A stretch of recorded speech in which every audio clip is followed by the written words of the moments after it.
Exams ಅಥವಾ competitive exams ಈ ಥರ ತುಂಬಾ ತಾವು ಬೇರೆ ಬೇರೆ ಕ್ಷೇತ್ರದಲ್ಲಿ ಸಕ್ಸಸ್ಸನ್ನು ಕಾಣ್ತೀರಾ. ಸಪೋಸ್ ಅದರಲ್ಲಿ ತಮಗೆ ಸಕ್ಸಸ್ ಬರಲಿಲ್ಲ ಅಂದರೆ ತಾವು ಕೃಷಿ ಈ ಆಪ್ಷನ್ ತುಂಬಾ ಇಂಪಾರ್ಟೆಂಟು.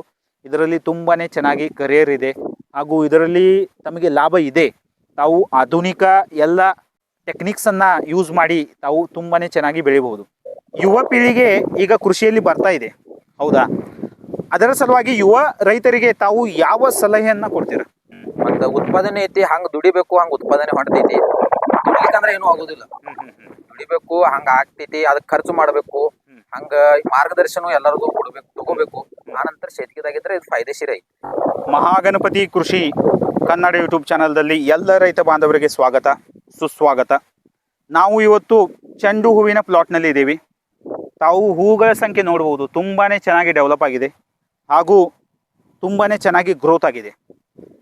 ಈ ಚೆಂಡು ಹೂವಿನ ಪ್ಲಾಟಿನ ಸಕ್ಸಸ್ ಬಗ್ಗೆ ನಾವು ಇವತ್ತು ಯುವ ರೈತ, ಇವರ ಎಕ್ಸ್ಪೀರಿಯನ್ಸ್ ಹಾಗೂ ಇವರು ಯಾವ ತರಹ ಚೆಂಡು ಹೂವಿನ ಗ್ರೋತ್ ಸಲುವಾಗಿ ಚೆಂಡು ಹೂವಿನ ಪ್ಲಾಟ್ದಲ್ಲಿ ಯಾವ ಯಾವ ಟ್ರೀಟ್ಮೆಂಟನ್ನು ತಗೊಂಡಿದ್ದಾರೆ ಹಾಗೂ ಯಾವ ತರಹ ಇವರು ಮ್ಯಾನೇಜ್ಮೆಂಟನ್ನು ಮಾಡಿದ್ದಾರೆ, ಇದರ ಬಗ್ಗೆ ಕಂಪ್ಲೀಟ್ ಡೀಟೇಲ್ ಇವ್ರ ಕಡೆಯಿಂದ ನಾವು ತಿಳ್ಕೊಳ್ಳೋಣ.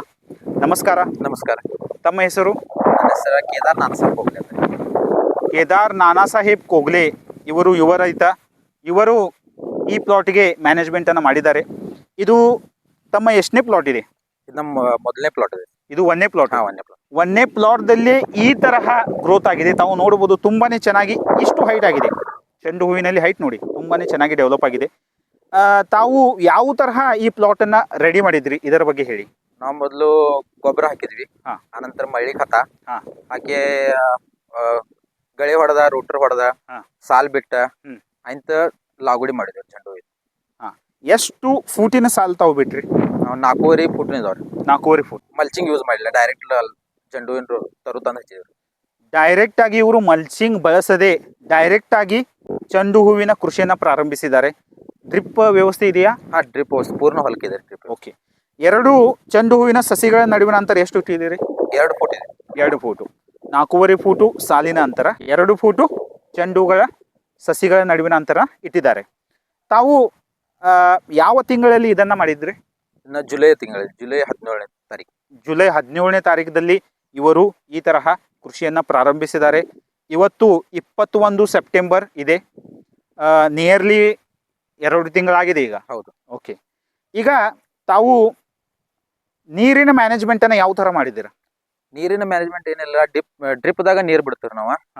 8 ದಿವಸಿಗೆ 2 ಸಲ 3 ಸಲ ಆಗಲಿ, ಮತ್ತೆ 2 ದಿವಸಿಗೆ 1 ತಾಸ, 3ನೇ ದಿವಸಿಗೆ 2 ತಾಸ, ಮತ್ತೆ 6ನೇ ದಿವಸಿಗೆ 4 ತಾಸ, ಹಿಂಗೆ ಮಾಡಿ ಅದಕ್ಕೆ ಹೆಂಗೆ ನೀರು ಕಮ್ಮಿ ಬೀಳ್ತಾವ ಹಂಗಂಗೆ ನೀರು ಕೊಡ್ಕೊತೈತೆ. ಮಳೆ ಬೀಳ್ಕೈತ್ರೆ ನೀರು ಕೊಡಂಗಿಲ್ಲ. ಈ ಪ್ಲಾಟಿನ ಸೈಜ್ ಎಷ್ಟಿದೆ?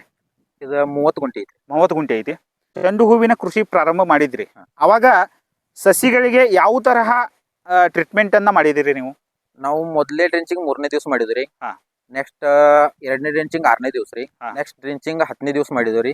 ಅಲ್ಲಿಂದ ಮುಂದೆ 2 ಸ್ಪ್ರೇ ಆದ್ರಿ. ಅಲ್ಲಿಂದ ಮತ್ತೆ 20 ದಿವಸಿಗೆ 1 ಡ್ರೆಂಚಿಂಗ್ ರೀ. ಅಂಡ್ ನೆಕ್ಸ್ಟ್ ಅಲ್ಲಿಂದ ಮುಂದೆಲ್ಲ ಡ್ರಿಪ್ದಾಗ ನಾವು ಫರ್ಟಿಲೈಸರ್ ಕೊಡ್ತೀವಿ. ಅಂದ್ರೆ ಡ್ರಿಪ್ಪಿನ ಯೂಸ್ ಅನ್ನ ತಾವು ಫರ್ಟಿಲೈಸರ್ ಸಲುವಾಗಿ ಮಾಡಿದ್ವಿ.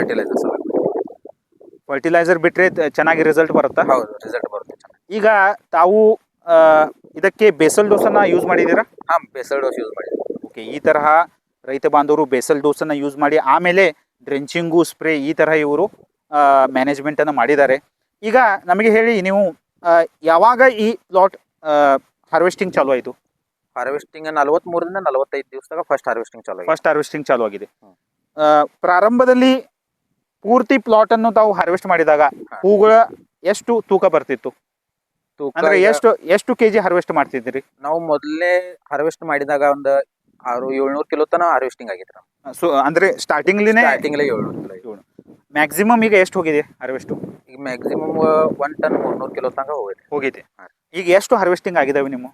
ಟೋಟಲಿ 3 ಹಾರ್ವೆಸ್ಟಿಂಗ್ ಆಗಿದೆ. 3 ಹಾರ್ವೆಸ್ಟಿಂಗ್ ಆಗಿದಾವೆ. ಈ ತರಹ ಇವರು 3 ಹಾರ್ವೆಸ್ಟಿಂಗ್ ಆಗಿದೆ. ಈಗ ಆಲ್ಮೋಸ್ಟ್ ಈಗ ಎಷ್ಟು ಟನ್ ಮಟ್ಟ ನಿಮ್ದು ಅಚೀವ್ ಆಗಿದೆ? ಈಗ 2.5 ಟನ್ ಮಟ್ಟ ಮಾಡಿ. ಈಗ ತಮ್ಮ ಟಾರ್ಗೆಟ್ ಏನು? ಎಷ್ಟು ಟನ್ ಮಟ್ಟ ತಾವು ಸಕ್ಸಸ್ ಅನ್ನ ಕಾಣ್ತೀರಾ ಇದರಲ್ಲಿ? ಇನ್ನ 1 ತಿಂಗಳ ದೀಪಾವಳಿ ಆಗೋ ತನಕ ಪ್ಲಾಟ್ ನಡೆಯುತ್ತೆ. ಇಲ್ಲಾಂದ್ರೆ ಇನ್ನ ಒಂದು 7-8 ಟನ್ ಟೋಟಲ್ ಮಾಲ ಆಗ್ಬೇಕ್ರಿ ಅಷ್ಟೇ ಈ ಪ್ಲಾಟ್ದಾಗ. 7-8 ಟನ್.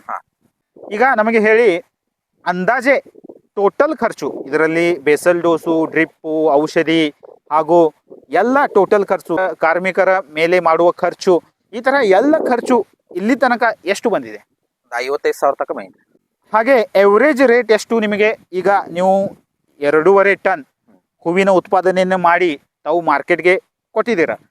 ಅಂದಾಜೆ ಎಷ್ಟು ರೇಟು ನಿಮಗೆ, ಅಂದರೆ ಕಡಿಮೆ ಹಾಗೂ ಜಾಸ್ತಿ, ಇದರ ಎವರೇಜ್ ರೇಟು ಎಷ್ಟು ಬಂದಿದೆ? 45ರಿಂದ ಮುಂದೆ 50, 52, 53 ತನಕ ಬಂದಿದೆ. ಈ ತರ ಎವರೇಜ್ ಬಂದಿದೆ. 1 ಲಕ್ಷದ ತನಕ ಇವರು ಈಗ ಗಳಿಸಿದ್ದೀರಾ. ಓಕೆ, ಖರ್ಚಿಂದ ಇವರು ಹೊರಗೆ ಬಿದ್ದಿದ್ದಾರೆ, ಇದು ತುಂಬಾನೇ ಇಂಪಾರ್ಟೆಂಟು. ತಮ್ಮ ಎಜುಕೇಶನ್ ಯಾವ್ದಾಗಿದೆ? ಬಿಕಾಮ್ ಆಗಿದೆ. ಬಿಕಾಮ್ ಆಗಿದೆ. ತಾವು ಜಾಬ್ ಅನ್ನ ನೋಡ್ಲಿಲ್ವಾ? ಜಾಬ್ ಮಾಡ್ತಿದ್ರಿ ಮೊದ್ಲ, ಈಗ ಅದನ್ನು ಬಿಟ್ಟು ಈಗ ಹೊಲದಾಗ ಎಲ್ಲ ಮಾಡ್ತಿದ್ರಿ. ನಾವು ಮೊದ್ಲು ಕಬ್ಬು ಬೆಳಿತಿದ್ರಿ, ಸೋಯಾಬೀನ, ತಂಬಾಕು, ಅದ ನಂತರ ಗೋಧಿ, ಜೋಳ, ಮೆಕ್ಕೆ ಇವು ಬೆಳಿ ಮಾಡ್ತಿದ್ರಿ. ಅದ ಅಂತರ್ಪಿಕ ದೊಡ್ಡ ಹೂ ಆಗ್ಲಿ ಕಾಯಿಪಲ್ಲೆ ಅಂದ್ರೆ ಇದ ಫಸ್ಟ್ ಟೈಮ್ ಮಾಡೋದ್ರಿ. ಇದ ಫಸ್ಟ್ ಟೈಮ್. ಈ ತರಹ ಇವರು ಮೊದಲನೇ ಸಲನೇ ಈ ತರಹ ರಿಸಲ್ಟ್ ಇವರಿಗೆ ಬಂದಿದೆ. ತುಂಬಾನೇ ಚೆನ್ನಾಗಿ ಪ್ಲಾಟ್ ಬಂದಿದೆ ಹಾಗೂ ಇದರಲ್ಲಿ ಸಕ್ಸೆಸ್ ಅವರು ಕಂಡಿದ್ದಾರೆ. ಯುವ ಪೀಳಿಗೆ ಈಗ ಕೃಷಿಯಲ್ಲಿ ಬರ್ತಾ ಇದೆ, ಹೌದಾ? ಅದರ ಸಲುವಾಗಿ ಯುವ ರೈತರಿಗೆ ತಾವು ಯಾವ ಸಲಹೆಯನ್ನ ಕೊಡ್ತೀರಾ? ಉತ್ಪಾದನೆ ಐತಿ, ಹಂಗ ದುಡಿಬೇಕು, ಹಂಗ ಉತ್ಪಾದನೆ ಹೊಂಟೈತಿ. ದುಡಿಲಿಕ್ಕಂದ್ರೆ ಏನೂ ಆಗೋದಿಲ್ಲ. ದುಡಿಬೇಕು, ಹಂಗ ಆಗ್ತೈತಿ, ಅದಕ್ಕೆ ಖರ್ಚು ಮಾಡಬೇಕು, ಹಂಗ ಮಾರ್ಗದರ್ಶನ ಎಲ್ಲರಿಗೂ ಕೊಡ್ಬೇಕು, ತಗೋಬೇಕು. ಆನಂತರ ಶೇತಿಗೆದಾಗಿದ್ರೆ ಇದು ಫಾಯ್ದೆಶೀರ ಐತಿ. ಈಗ ನಾವು ಕೃಷಿಯನ್ನ ಮಾಡ್ತೀವಿ, ಅದರಲ್ಲಿ ಏನಾಗುತ್ತೆ, ಕಷ್ಟದ ಕೆಲಸ ಇರುತ್ತೆ, ತಾವು ದುಡಿಬೇಕು. ಆ ತರಹ ತಾವು ದುಡಿದ್ರೆ ತುಂಬಾನೇ ಚೆನ್ನಾಗಿ ತಮಗೆ ಉತ್ಪಾದನೆ ಸಿಗತ್ತೆ. ಎಕ್ಸಾಮ್ಸು ಅಥವಾ ಕಾಂಪಿಟೇಟಿವ್ ಎಕ್ಸಾಮ್ಸು ಈ ತರ ತುಂಬಾನೇ ತಾವು ಬೇರೆ ಬೇರೆ ಕ್ಷೇತ್ರದಲ್ಲಿ ಸಕ್ಸಸ್ ಅನ್ನ ಕಾಣ್ತೀರಾ. ಸಪೋಸ್ ಅದರಲ್ಲಿ ತಮಗೆ ಸಕ್ಸಸ್ ಬರಲಿಲ್ಲ ಅಂದರೆ ತಾವು ಕೃಷಿ ಈ ಆಪ್ಷನ್ ತುಂಬಾನೇ ಇಂಪಾರ್ಟೆಂಟು. ಇದರಲ್ಲಿ ತುಂಬಾನೇ ಚೆನ್ನಾಗಿ ಕರಿಯರ್ ಇದೆ ಹಾಗೂ ಇದರಲ್ಲಿ ತಮಗೆ ಲಾಭ ಇದೆ. ತಾವು ಆಧುನಿಕ ಎಲ್ಲ ಟೆಕ್ನಿಕ್ಸ್ ಅನ್ನ ಯೂಸ್ ಮಾಡಿ ತಾವು ತುಂಬಾನೇ ಚೆನ್ನಾಗಿ ಬೆಳಿಬಹುದು. ತಾವು ನೋಡಿ, 1ನೇ ಪ್ಲಾಟ್ದಲ್ಲಿ ಈ ತರಹ ಸಕ್ಸಸ್ ರೇಟ್ ಇದೆ. ಇದರಿಂದ ಏನಾಗುತ್ತೆ, ರೈತರಲ್ಲಿ ವಿಶ್ವಾಸ ಹೆಚ್ಚಾಗತ್ತೆ. ಇದು ತುಂಬಾನೇ ಇಂಪಾರ್ಟೆಂಟು. ಈಗ ತಾವು ಜೈವಿಕ ಆರ್ಗ್ಯಾನಿಕ್ ಏನಾದರೂ ಯೂಸ್ ಮಾಡಿದ್ದೀರಾ ಇದಕ್ಕೆ? ಹೌದು, ಆರ್ಗ್ಯಾನಿಕ್ ಜೀವಾಮೃತನೂ ಯೂಸ್ ಮಾಡಿದ್ದೀವಿ. ಜೀವಾಮೃತ ಈ ತರಹ ಯೂಸ್ ಮಾಡಿದ್ದೀರಿ? ಡ್ರಿಪ್ದಾಗ ಬಿಟ್ಟಿದ್ದೀರಿ. ಇದು ತುಂಬಾನೇ ಇಂಪಾರ್ಟೆಂಟು. ಆರ್ಗ್ಯಾನಿಕ್ ಯೂಸ್ ಮಾಡೋದ್ರಿಂದ ಮಣ್ಣಿನ ಶಕ್ತಿಯು ತುಂಬಾನೇ ಚೆನ್ನಾಗಿ ಹೆಚ್ಚಾಗುತ್ತೆ. ತಮ್ಮ ಈಗ ರೆಗ್ಯುಲರ್ ನೀವು ಕೃಷಿ ಮಾಡ್ತಿರಲ್ಲ, ಅದರಲ್ಲಿ ಮಣ್ಣಿನ ಶಕ್ತಿ ಹೆಚ್ಚಾಗ್ಲಿಕ್ಕೆ ಯಾವ ಏನಾದ್ರು ಬಳಸ್ತೀರಾ? ಶಗನ ಖತ ಹಾಕ್ತೇವ್ರಿ, ಮಳ್ಳಿ ಖತ ಹಾಕ್ಬೋದು. ಆನಂತರ ಡೆಂಚೆ ಮುರಿಯೋದು, ಡೆಂಚೆ ಸನಬ ಇವು ಮಾಡಿದ್ರೆ ಮಣ್ಣಿನ ಜರ ಫಲವತ್ ಹೆಚ್ಚಾಕೈತಿ ಮತ್ತು ಉದಾರಿನೂ ಚಲೋ ಬೆಳಿತೈತಿ. ಓಕೆ, ಇದು ತುಂಬಾನೇ ಇಂಪಾರ್ಟೆಂಟು. ತಾವು ಸಹ ಮಣ್ಣಿನ ಶಕ್ತಿ ಹೆಚ್ಚು ಮಾಡಲು ಒಂದಿಷ್ಟು ಪ್ರಯತ್ನವನ್ನ ಮಾಡಿ ಹಾಗೂ ಮಣ್ಣನ್ನು ಉಳಿಸಿ. ಒಂದ್ಸಲ ಮಣ್ಣು ಸ್ಟ್ರಾಂಗ್ ಆಯ್ತಂದ್ರೆ ನಮಗೆ ಬೇರೆ ಖರ್ಚುಗಳು ಅಂದರೆ ರಸಗೊಬ್ಬರ ಮೇಲಿನ ಖರ್ಚು ಇವೆಲ್ಲ ಕಡಿಮೆ ಆಗ್ತವೆ. ಇದರಿಂದ ಉತ್ಪಾದನೆಯೂ ಅಷ್ಟೇ ಬರುತ್ತೆ.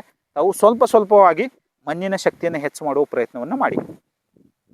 ಕೇದಾರ ಅವರೇ, ತಾವು ತಮ್ಮ ಅಮೂಲ್ಯ ಸಮಯವನ್ನು ನಮಗೆ ಕೊಟ್ಟು ಚೆಂಡು ಹೂವಿನ ಕೃಷಿಯಲ್ಲಿ ಯಾವ ತರಹ ಮ್ಯಾನೇಜ್ಮೆಂಟ್ ಮಾಡಿದ್ದೀರಾ ಹಾಗೂ ಯಾವ ಥರ ಸಕ್ಸಸ್ ಬಂದಿದೆ ಇದರ ಬಗ್ಗೆ ಮಾಹಿತಿ ಕೊಟ್ಟಿದ್ದಕ್ಕೆ ತಮಗೆ ಧನ್ಯವಾದಗಳು.